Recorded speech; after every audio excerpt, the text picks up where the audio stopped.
Dopey can talk. Next question. The interpersonal dynamics of the seven dwarfs mean so much to me. And just as a side note, is it too early for a side note? We're doing a side note. It is dwarfs with an F, not dwarves. The title of the movie is Snow White and the Seven Dwarfs. A lot of people think it's Snow White and the Seven Dwarfs because that's basically always how we pluralize dwarf in the context of like a fairy tale creature or character, but that is not part of the ancient lore. That is an extremely recent linguistic development that we attribute basically solely to The Hobbit. If you want to be technical about it, there are a couple stray usages in hundreds and hundreds of years of the English language of people using dwarves with a V, but it's so few. This was basically just J.R.R. Tolkien being in a silly, goofy mood. Nowadays in English, we pretty consistently use dwarves with a V when we're talking like make-believe, when we're talking about this fantasy species of creatures, and dwarfs with an F when you're talking real life, when you're talking about dwarfism. So adaptations and versions of the Snow White story that were created after the Disney animated movie, those usually use dwarves with a V. Disney Snow White actually did come out after The Hobbit, but it was only 2 years after, and it takes these things time to sort of permeate the culture, right? So that's why it's dwarfs and not dwarves. But I don't know, when you think about it, are the dwarfs in Snow White and the Seven Dwarfs, like, are they dwarves in the Dungeons and Dragons sense? Like, are they a fantasy race of creatures? Or are they just, I think they're just regular dudes. They don't do anything in the movie that would suggest they have a different lifespan from humans, that they have any different abilities or knowledge or power. Like, I think they're just dudes. Anyway, if you already knew that, I just have one thing to say to you, and that is nerd. If it has been a really long time since you've seen this movie, try to call to mind how the other dwarfs treat Dopey, okay? They dump on him, right? Like, especially Grumpy, but all the dwarves kind of kick him around, right?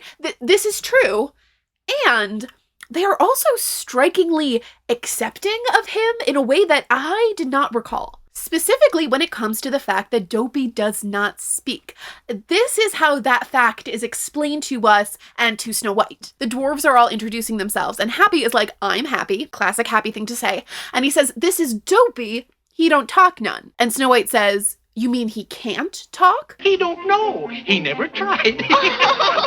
And obviously Happy says this with a big grin on his face and chuckling because he's happy, but the other dwarves are responding in a kind of jovial way to all of this too. Forget Grumpy for a minute. This doesn't bring the mood down in any way. All the dwarves just kind of accept this as a fact of life, that Dopey doesn't talk, and the reason why just doesn't feel relevant. That's actually kind of beautiful. The others all seem to be able to communicate non-verbally with Dopey quite effectively.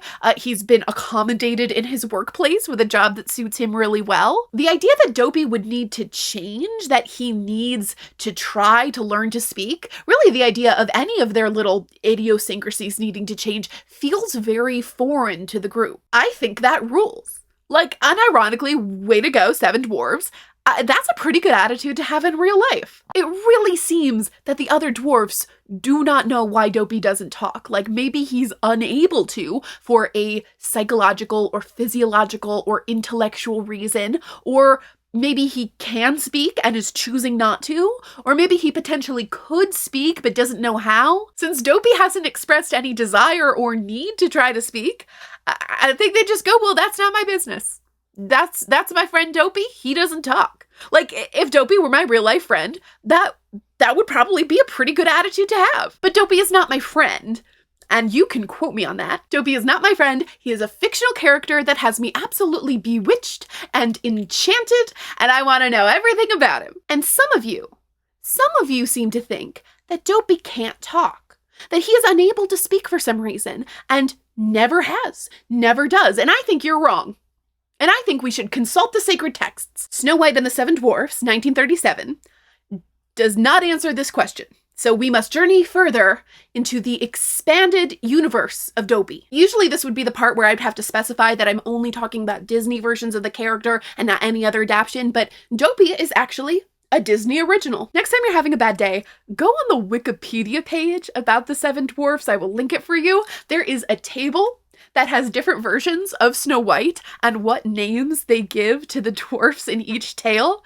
And next time you're having a bad day, I want you to read that list out loud to yourself as fast as you can and tell me that doesn't turn everything around. So Dopey is a Disney original, and although Snow White does not have a proper sequel, he does make other appearances. One of these appearances is actually really quick after Snow White, just 4 years later. In the 1940s, Disney made a bunch of animated short films for the government. You may remember this as Donald Duck's War Crimes era, a lot of rah-rah World War II stuff. Most of the US propaganda films feature Donald Duck, but for the Canadians, they bring out the 7 dwarfs. Disney made 7 wise dwarfs for the National Film Board of Canada. The budget was...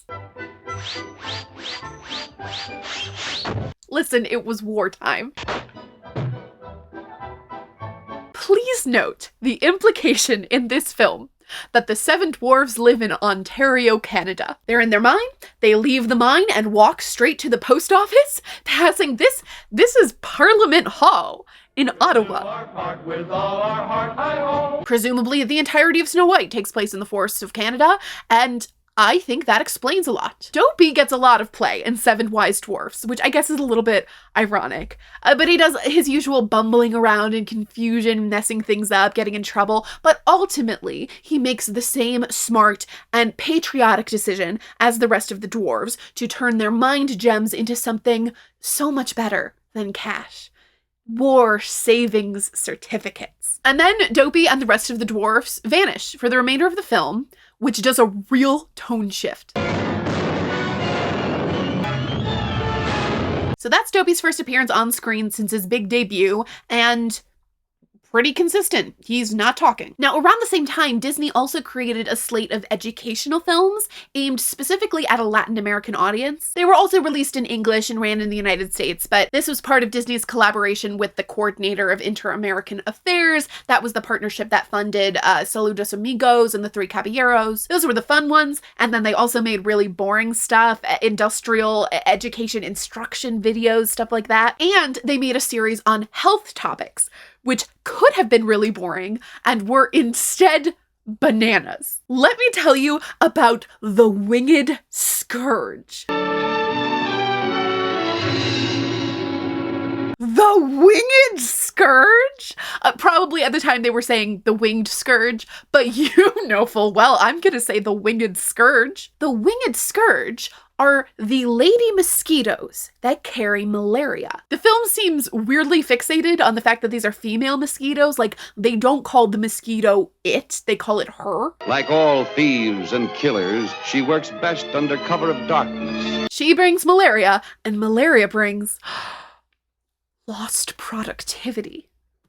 And also death. Multiply this man's tragedy by numberless cases all over the world, and we have millions of dollars lost, as well as untold misery for the victims. This short is fun to watch 80 years later because looking back, Dopey is the smart one. He's not supposed to be. He's still clumsy and ignorant and trying his best, but he swats away some mosquitoes and puts up mosquito netting, and he encourages the mosquitoes' natural predators, like he uses a frog to take some of them out. These are legitimately good strategies and probably the only things we see in this entire video that would not be strongly condemned today. Because let's check in with what the smart dwarfs are up to. They are eliminating the breeding grounds for mosquitoes by spraying Paris green across the wetlands. They also use straight motor oil.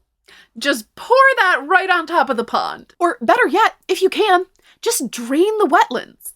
Just drain all of the wet lands, or fill them in if you have to. Just grab a shovel, grab some dirt. We don't want standing water in these old tin cans, so I know what we should do with them. We should take them and bury them in the ground.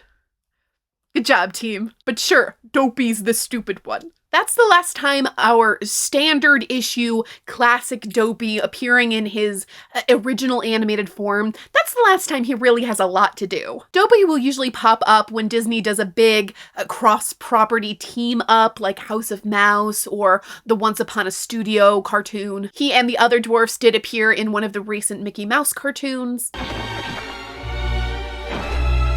But he's really in the background of almost all of these, and in none of them Does he say a single line of dialogue? Incredible consistency here. So let's widen our scope a little further, okay? Open our minds to the grand multiverse of Dopies. Starting in 2014, Disney Junior ran 2 seasons of an animated show called The 7D, which is just exactly what you're picturing. Hi-ho, here comes the show, now it's time for the 7D. I watched a couple episodes and found it aggressively uncharming, which, of course, I don't like it. I'm a girl, and this was made for Disney XD. Dopey, who looks like this, does not speak, but he does have a credited voice actor because he is constantly making little vocalizations and whistles and very realistic animal noises. He probably makes more noises here than in any other version, but no words. Even though this version of Dopey is still animated, I do not consider this standard issue Dopey. The character design is completely different. Like, compare this to the Mickey Mouse cartoon where we're using a different style and medium of animation, but they're still using the basic building blocks of the original character design. But also, this takes place in an entirely different setting, timeline, universe.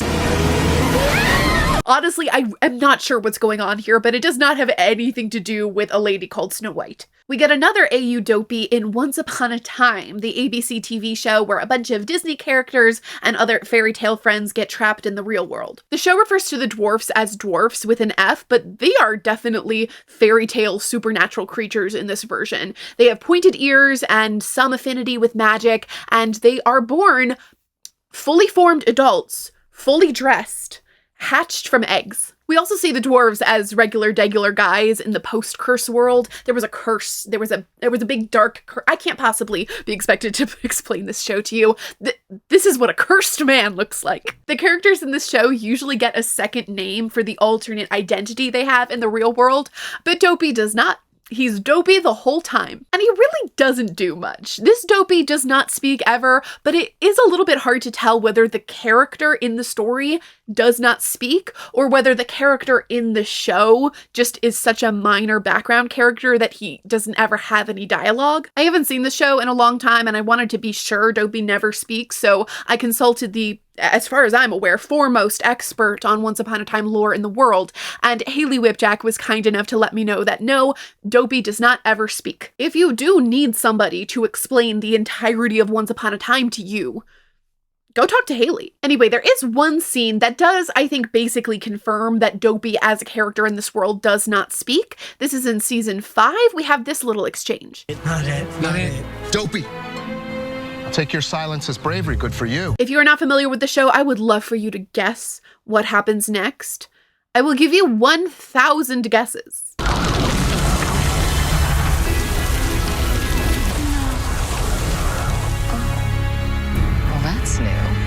And Dopey was never seen again.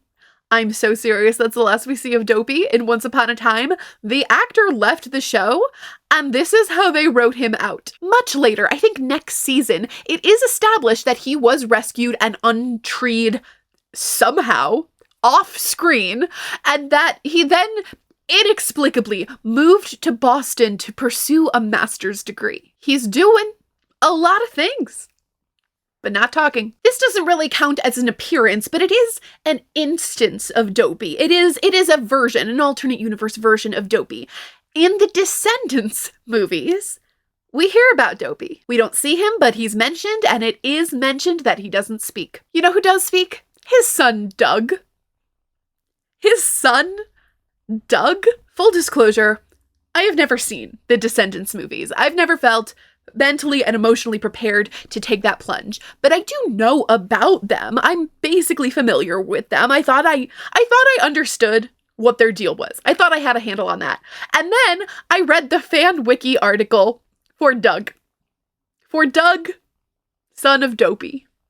Son of Dopey the dwarf and some lady, presumably. The wiki says Doug's parents are Dopey and unnamed mother. But I think they're assuming too much. Unless Doug has specifically mentioned his mom, I don't think we can just assume that he has one. Maybe this universe has some sort of egg situation too, and I would like to believe that. I would rather believe that this little lad came from an egg than have to consider Dopey engaged in biblical relations twice. Twice, apparently, because Dopey has a brother named Derek.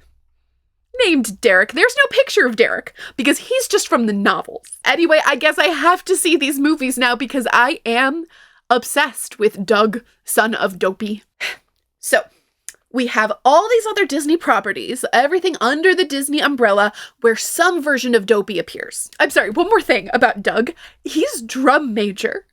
He's the drum major of the marching band at their little prep school. He plays the trumpet. Okay, anyway. All right, we have a lot of data, and it's all very consistent, right? Dopey never speaks words, but there is never an explanation. Never apologize, never explain. No words, no explanation, only reputation. In the original animated movie, in the Disney animated shorts, and in the 7D, Dopey makes a lot of vocalizations. He's making noise specifically with his vocal cords. We don't see this in the other animated appearances or in Once Upon a Time, but he's also very much a background character in those. Happy's statement that Dopey doesn't actually know if he can talk because he never tried, that really feels like it could apply to all these Dopies. Disney has never wavered on this characterization of Dopey as nonverbal and never felt the need to explain it either to Snow White or to the audience. Except one time they did. Can I tell you something else about Doug? Doug has a true love. He has a magically confirmed, capital T, true love.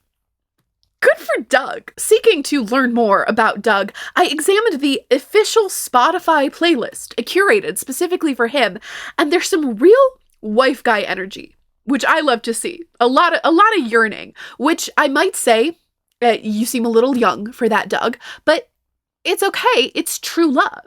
Remember in the 2000s when Disney could not leave one single thing alone? And you might be like, yeah, I remember that from now, and fair enough, but we're talking about the first time Disney went back and really desecrated the vault with straight-to-video sequels. After they got through the A-team of really popular movies that were actually suited to sequels, they got around to Snow White. It appears that Snow White has always bedeviled Disney executives because they look at this movie and they go, it was such a huge movie in its day when it came out, and it looms so large in the history of the Disney company, and it still means so much to so many people. So many people love this movie.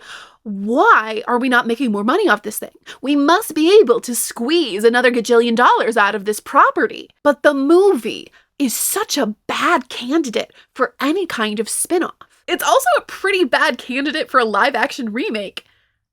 But they're doing that anyway. I mean, they're right. I'm gonna see it. I'm gonna be in the front row for this thing. So yeah, I guess they got me. I gotta see it as a Disney princess thing. And I'm a #1 Rachel Zegler defender.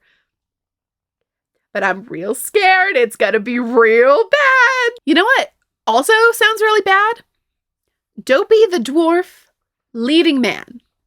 Dopey the dwarf, main character. Not everybody can take on the function of the protagonist in the story without sacrificing the very qualities that made them delightful to audiences. You know that feeling you get when you miss a step on the stairs and you catch yourself, but in that moment your entire life flashed before your eyes and you just have to catch your breath like, oh my God, and someone asks you what's wrong and you have to be like, I just almost died, even though that's absolutely not what happened. I get that same feeling when I realize how close we were to getting the Dopey the Dwarf tragic origin story in the 2000s. Disney Toons spent a lot of time workshopping and developing a bunch of different concepts for a Snow White prequel. A lot of what we know about this project comes from this one article in Animated Views, which is an interview by Josh Armstrong with Mike Diza, who at one point might have been the director of this movie. The article puts a glowing frame around the original story idea that Mike Diza was working on to pitch to Disney Toons, and it sounds fine. It was going to be this big epic adventure that was an origin story for the dwarfs, but also for all sorts of other things in the world. How the man got to be in the mirror, how the evil queen rose to power. There was going to be a twist villain, which is very contemporary Disney. It sounds okay. I don't know, but it's definitely the best pitch mentioned in the article. It seemed for a while like they were actually going to make this movie, and then the Pixar merger happened, and John Lasseter swept in and took charge of the animation studio, and the movie got stuck in development hell, and all sorts of executives had ideas about it. One particular executive, who Mike Diza declines to name in the article, which I think is a good call because I can't imagine a greater shame than having my name associated with this idea in perpetuity. This executive commanded that in the movie, Dopey should talk. Because Dopey is the fan favorite, and how are you going to have a character lead a movie if they don't speak? At the time, Disney was having a lot of success building the Fairies franchise, turning Tinkerbell into the lead for a new franchise, and they were hoping that the Seven Dwarfs could be the Tinkerbell for boys. And remember, Tinkerbell, in her movie, she speaks. So Dopey had to talk in this movie, and to preserve the continuity between this prequel and Snow White and the Seven Dwarfs, the movie would have to address and explain why it is that Dopey used to be able to speak and doesn't anymore in Snow White. According to Mike Diza, the executive said that the Walt Disney era explanation that Dopey could talk and didn't was old-fashioned, and they needed to be more, gritty and realistic, and that Dopey should have a trauma in his past that is the reason he doesn't talk anymore. And what else could be this trauma than the rite of passage, the canon event for all of Disney's greatest heroes? According to Mike Diza, the exec was adamant that the movie should be a light comedy where the comic lead is traumatized into becoming a mute by watching his mother die in the first act, and then goes on an unrelated, carefree adventure with his friends. Mike Diza leaves the project and quits Disney. And of course, you know how the story ends. This movie never gets made. This is not canon, so why even bring this up? Well, first of all, because it's hilarious. It's so funny, and it's the kind of thing that once you learn about it, you need to tell everybody you see about the Dopey tragic origin story trauma plot. I have already mentioned this in a YouTube video. I have like half a dozen videos on this channel, and this is the second time I'm telling this story. I also think it does offer some insight to know that there was a point where behind the scenes, people at Disney were grappling with this element of Dopey's character. Like, there was internal controversy as to whether or not the fact that Dopey can't speak was something that they could alter in the canon, and nobody had any sense that there was like an underlying bedrock of lore that addressed this. The modern day Walt Disney Company is so obsessed with character integrity. It is so fixated on its own concept of having characters that are consistent across merchandise, and they have these immutable characteristics, and nothing is going to like undermine the tone or the sanctity of these characters. So it's very funny to remember that not even that long ago, it didn't used to be that way. In fact, for the first few decades of the company, people were just doing anything. You could do anything with these characters. And Disney's obsession with writing and rewriting its own history means it has to very carefully excise certain things from its past. And I'm not just talking about the problematic stuff, which also is a thing that they will cut out, but they also have to trim away anything that's inconvenient to the god of character integrity. It's so funny to look at that article and read these conversations as Mike Diza recalls them, where it seems to be taken for granted that the only position Disney has ever had toward Dopey is that he doesn't talk. That perhaps he could talk, but he doesn't know, he never tried. That's their starting point. And then Mike Diza has his ideas about how the story could go and preserving that fact, and these executives have ideas about altering it. But like, everybody agrees that that's Dopey's existence. That's his whole history in Disney. And that's not true. Dopey has spoken. Dopey has spoken on at least 3 separate occasions. Do we have any animated films actually completed and released by Disney in which Dopey speaks, in which this dude, we see him talk and we hear him speak? To be totally fair, no, we don't. But what we do have is every component part of that picture. We have heard Dopey speak, even though we've not seen it happen. And we have seen Dopey speak, even though we have not heard him. And we have also heard and seen Dopey speak simultaneously, but it not be really Dopey. May I present Exhibit A, this Seven Dwarfs comic from 1959. Yes, it is in Italian. And if you are one of the 0.6% of my audience that is in Italy, I bet you're feeling very smug right now. There are actually a ton of Seven Dwarfs comics from this period, but all of the English language ones I can find are perfectly consistent with the Dopey from the animated movie in the speech department. There is no earthly way I would ever have known about this comic, except for the fact that I came across this video in research for this video. Isaac Carlson is trying to suss out why exactly Dopey can't speak, and he lands on a specific real-life condition that seems to really fit Dopey very well and perfectly explain a lot of things about him. It's a great video, except for the fact that Dopey can and does speak. Anyway, no need to fret, because that video linked to a blog called Duck Comics Review, and this blogger thought this particular comic was so incredible that it just had to be translated into English. The Seven Dwarfs and the Enchanted Fairy, as Duck Comics Review translates it, is incredible. The Wicked Queen has incredible magical powers. She rules. The dwarves follow an electrified wire, and they're down in a cavern, and there's a lot of stuff going on. And they see this fairy, this like beautiful lady fairy who's in chains, and they're like, oh my gosh, how can we help you? And she's like, only one of you can talk to me. Only one of you can ask me questions. And I won't tell you which one it is, but if the wrong one asks me, then I'll just never talk to you. The dwarves all want to be the one, but Grumpy says it should be Dopey. And he pushes Dopey forward, and he's like, Dopey, you talk. And all the other dwarves are like, how? He's mute. But Dopey speaks with his heart's voice, and the fairy hears and answers. He speaks with his heart's voice. The dwarves go on this whole grand adventure, and the evil queen is there trying to foil them, and there's explosions, and there's mermaids, and there's magical keys. At one point, Dopey has all of these enchanted flasks, and there's a mermaid tempting him with all the other things he could do with these flasks. Not even selfish things, like other giving selfless things that he could help other people by filling the flasks with different things. And he has this conversation with the mermaid. I guess the mermaid can also hear his heart's voice. And this is how Dopey talks. This is how Dopey's heart talks. Hunger is terrible, but captivity is worse. I must use the flasks to free a prisoner. I would only free those unjustly imprisoned. All the other dwarfs talk normal. They all talk like they do in the animated movie, you know, a little folksy.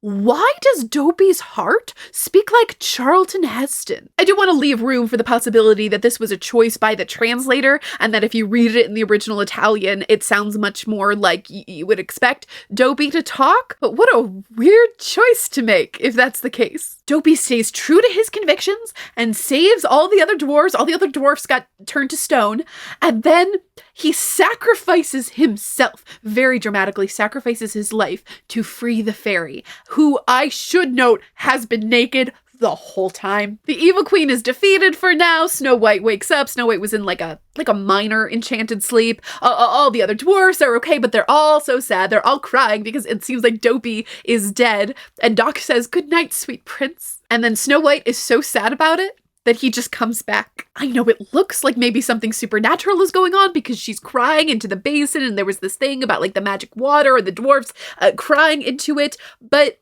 according to this translation, her embrace, her tears, the depth of her maternal love, they bring about a miracle.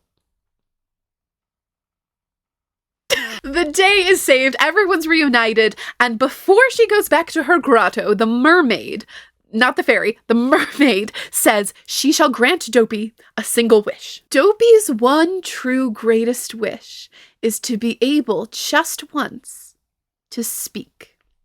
To be able to speak one single word to his beloved Snow White. And the word is mama. After he says mama, Dopey is once again silent forever. So, to be super clear, if we're assuming that this translation is faithful, this story says, as though it's a fact, that Dopey cannot speak. If he wanted to, he could not. But he does want to. He's wanted to, it seems like, for a long time. All he wants the most in the world is to be able to call Snow White mama. I have so many questions, and none of them are going to be answered. But that story beat of, at the very end of the tale, Dopey being able to say one thing, just one thing, to express his love for Snow White. Specifically, this isn't the only time a Dopey story pulls this. May I present Exhibit B, the 1969 stage musical, Snow White and the Seven Dwarfs. The show is most well known for the production that ran at Radio City Music Hall and was taped for distribution in 1981. Please forgive the low quality here, because did you hear me say 1981? The stuff on YouTube now is like a Xerox of a Xerox. But at the very end of the story, when Snow White is saying tearful goodbyes to the dwarves, this happens. Goodbye, Dopey.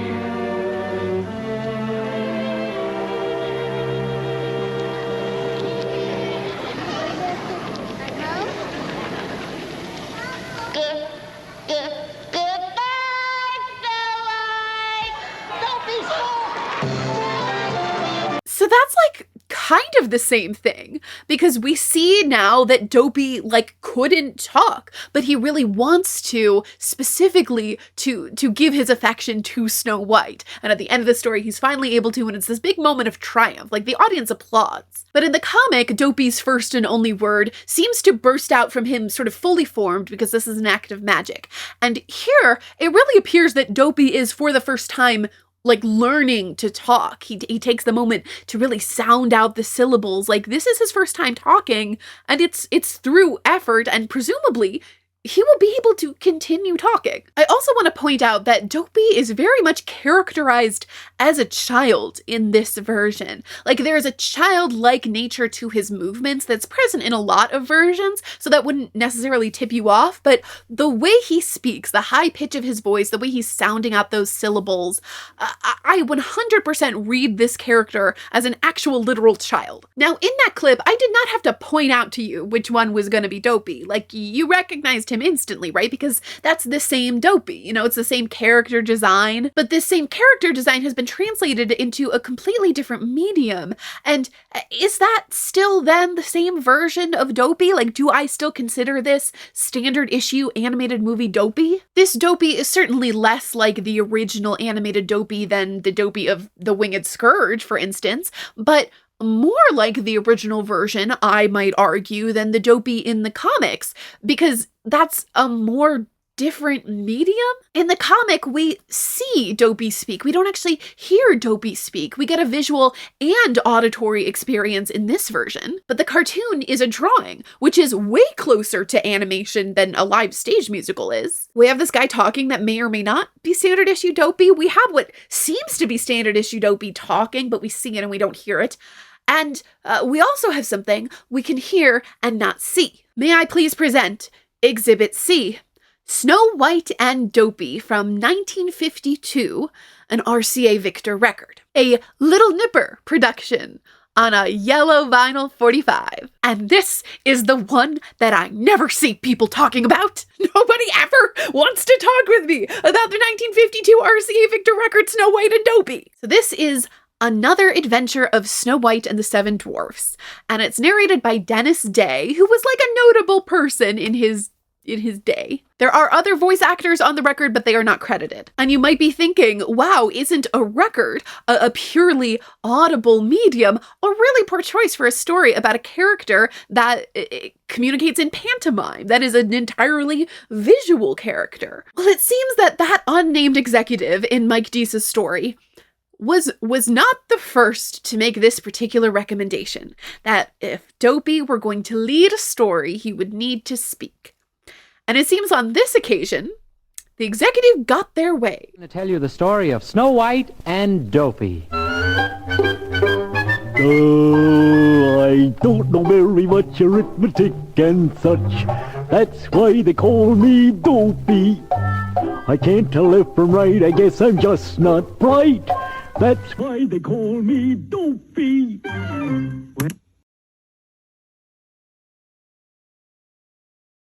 So it super was the 50s. This feels like a hate crime. That's a very different characterization of Dopey than in my previous 2 exhibits. Dopey is not a child here. He is a very much adult. Okay, so in recent years, when people from the Walt Disney Company talk about Dopey, they emphasize how childlike he is and emphasize that that was always part of the intention behind the character. In my opinion, this seems pretty intentional and meant to distance Dopey from interpretations of the character that he is mean-spirited or cruel. In pulling together resources for this video, I came across a lot of people online talking about connecting Dopey, the character in the original movie, to specific conditions, intellectual disabilities, a neurodivergence. And certainly some people find something cool about a moment of like recognition and affinity that this can be like representing traits that either they themselves have or they know somebody who has. Because, you know, everybody loves Dopey.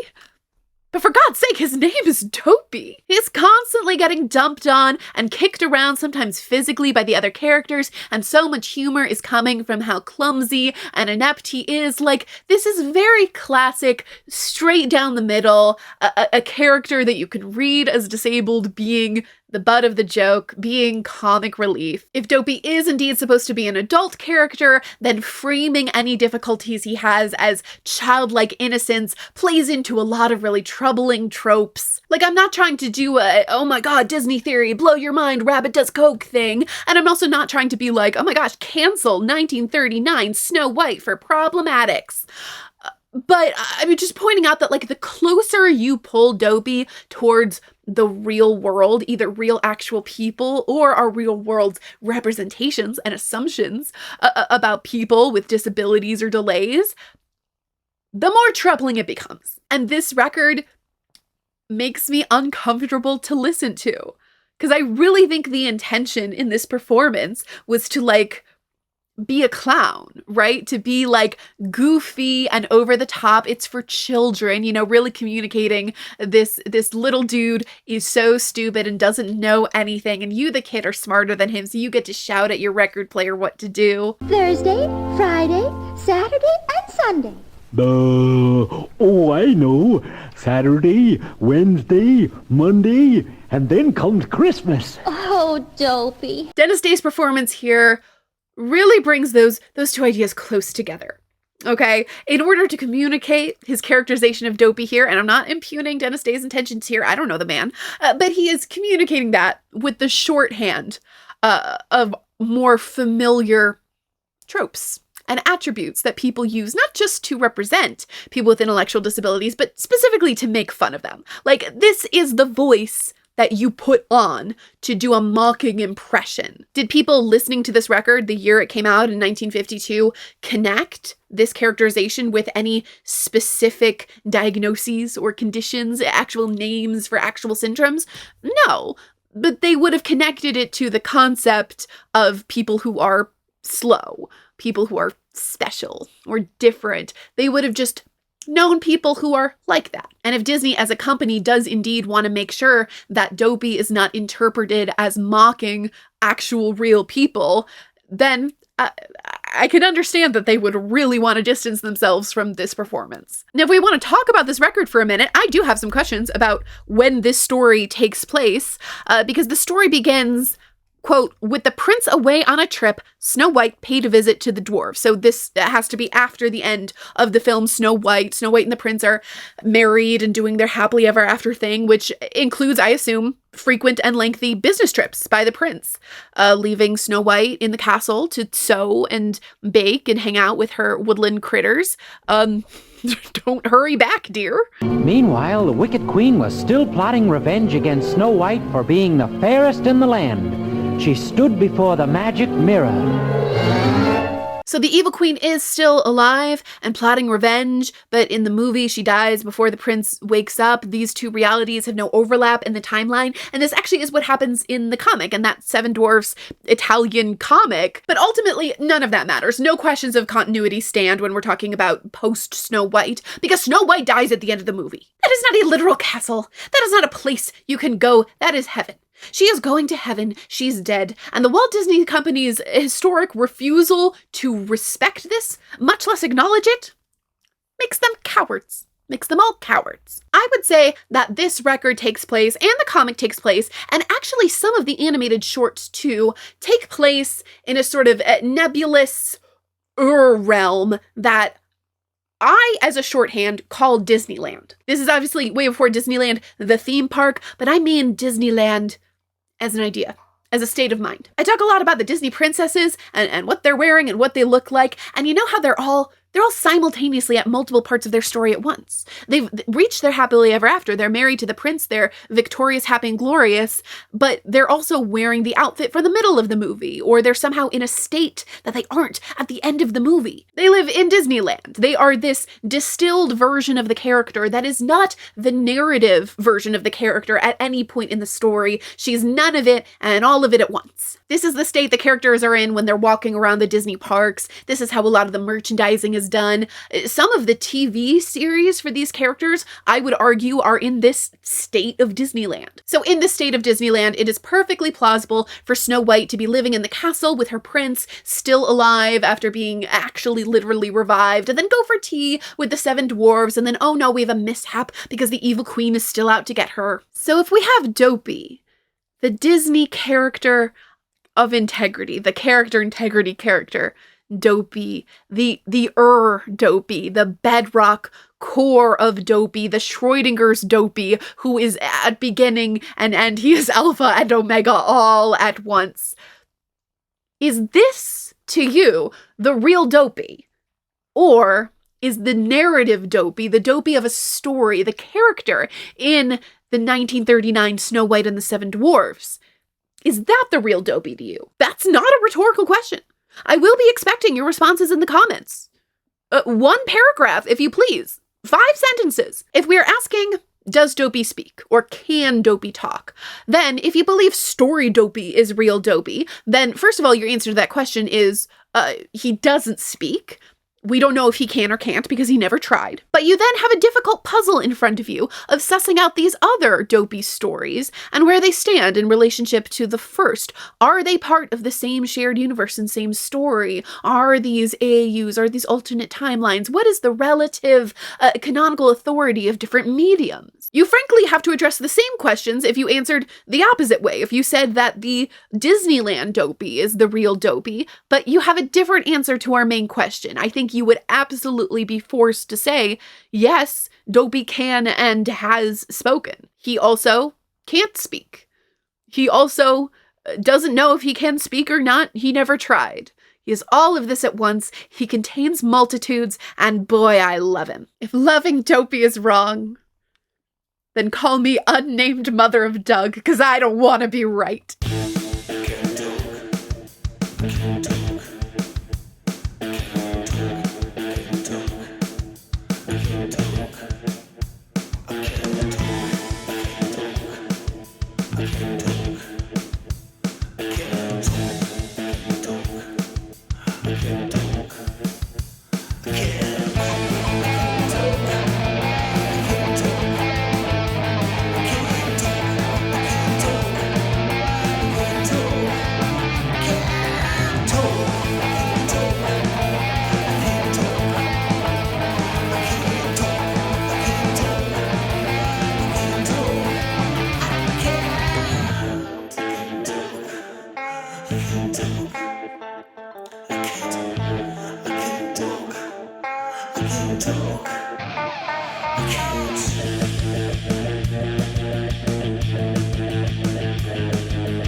Okay, one more fun fact about Doug. Last one, I promise. He's an accountant. Somehow, I don't know, the fan wiki lists 3 occupations: student, marching band, and accountant.